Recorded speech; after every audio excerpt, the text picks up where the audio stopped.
আসসালামু আলাইকুম। আশা করি সবাই ভালো আছেন। আলহামদুলিল্লাহ আমিও ভালো আছি।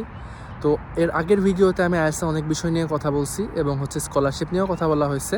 তো আমি আজকে যে বিষয়টা নিয়ে কথা বলবো, এটা আসলে আমাদের অনেকেরই কোয়েশ্চেন থাকে এবং এটা আমার জানা ছিল না প্রিভিয়াসলি যখন আমি অ্যাপ্লাই করি। তো এই কারণে আমার এক্সপিরিয়েন্স থেকে আমি ভাবলাম যে ভিডিওটা শেয়ার করলে হয়তো মানুষ উপকৃত হবে।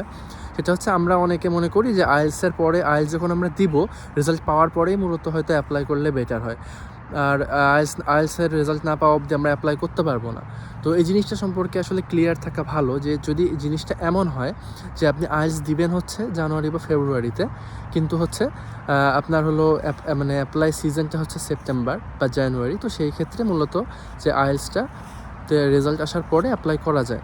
বাট যদি এমন হয় যে আপনি অ্যাপ্লাই করবেন সেপ্টেম্বরে, বাট হচ্ছে জুনে আপনার আইএলটিএস এক্সাম, তো সেই ক্ষেত্রে যদি আপনি রেজাল্ট পাওয়া পর্যন্ত অপেক্ষা করেন, তো যেটা হতে পারে সেটা হচ্ছে যে আপনার হলো ভার্সিটির হচ্ছে অ্যাডমিশন প্রসেসিংয়ে যারা কাজ করে আর কি, সেখানে যদি হচ্ছে ওরা মানে বেশি পরিমাণ অ্যাপ্লিকেশন পায়, তখন কিন্তু সেখানে সিট ফাঁকা থাকে না, যেটার কারণে আপনি হচ্ছে ভর্তি হওয়ার চান্স না পাইতেও পারেন এবং আপনার সেশনটা পিছায় যাইতে পারে। সেই ক্ষেত্রে হয়তো 1 বছর আপনার লেট হবে। বাট এই জিনিসটা যদি আপনি এমন করেন যে আপনি হচ্ছে আপনি এক্সাম দিলেন জুনে, বাট আপনি হচ্ছে অ্যাপ্লাইটা করে রাখলেন মার্চ এপ্রিলে, তাহলে সেই ক্ষেত্রে কী হবে যে আপনি প্রথমে কন্ডিশনাল অফার লেটার পাবেন। তো কন্ডিশনাল অফার লেটারে কিছু কন্ডিশনস দেওয়া থাকবে এবং সেখানে রিকোয়ারমেন্ট থাকবে। তো যখন আপনি রিকোয়ারমেন্টগুলো পাবেন, তখন আপনি ওখানে দেখতে পাবেন যখন হচ্ছে আইএলটিএসের রিকোয়ারমেন্টও দেওয়া থাকবে। তো দ্যাটস ওয়াই এটা হচ্ছে কন্ডিশনাল অফার লেটার, মানে এটা আপনার চূড়ান্ত না, বাট আপনার কাছে এটা মানে থাকলো যে কন্ডিশনাল অফার লেটার, যে আমি এই কন্ডিশনসগুলো পূরণ করলে তখন তারা আমাকে আনকন্ডিশনাল অফার লেটার দিবে, যার ফলে আমি হচ্ছে আমার নেক্সটে হচ্ছে সব কিছু আরও স্মুথ হয়ে যাবে। তো এটার ক্ষেত্রে আপনার যে লাভটা হয়, আপনার কিন্তু একটা সিট অলমোস্ট বলতে পারেন যে আপনি মানে আপনার জন্য অলমোস্ট বুক করে রাখলেন।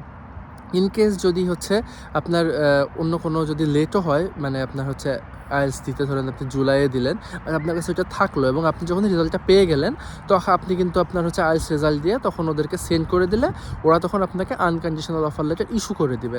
তো এটা আসলে এটা করলে কি হয় যে মানে ইয়ার লসটা যায় না এবং 2-3 মান্থসের মধ্যেই কিন্তু আপনার প্রসেসিংটা স্টার্টও হয়ে যায়। তো আমি যেটা করছিলাম, আমি কিন্তু হচ্ছে এক্সাম দিই জুনে, তো আমার ইচ্ছা ছিল সেপ্টেম্বর ইনটেক ধরা 2022-এর। তো যেটার কারণে আমি জুনে এক্সাম দিয়ে আমি কিন্তু অ্যাপ্লাইও আগে করি নাই।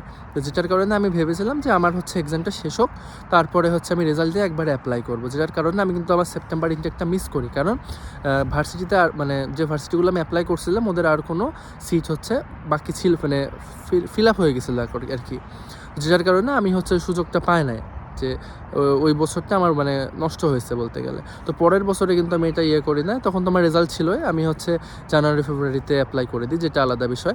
তো এটা কিন্তু আমার জানা থাকলে কিন্তু এই সমস্যাটা হতো না, যেটার কারণে আমি ভিডিওটা করছি। যে কেউ যদি চিন্তা করেন যে আমি জানুয়ারিতে যাব, বাট আমি আইএলটিএস দিব হচ্ছে অক্টোবর বা সেপ্টেম্বরে, তো সেই ক্ষেত্রে আপনারা অ্যাপ্লাইটা আগে করে রাখেন, তাহলে কন্ডিশনাল অফার লেটারটা নিয়ে রাখেন, যখন আপনি আইএলটিএস দিবেন তখন হচ্ছে আনকন্ডিশনাল অফার লেটারটা আপনি ইজিলি ইস্যু করতে পারবেন ওই রেজাল্টটা মানে তাদেরকে সেন্ড করার মাধ্যমে। তো এটাই ছিল আজকের ভিডিও, আশা করি আপনাদের এটা মানে উপকারে আসবে। Thank you so much. আসসালামু আলাইকুম।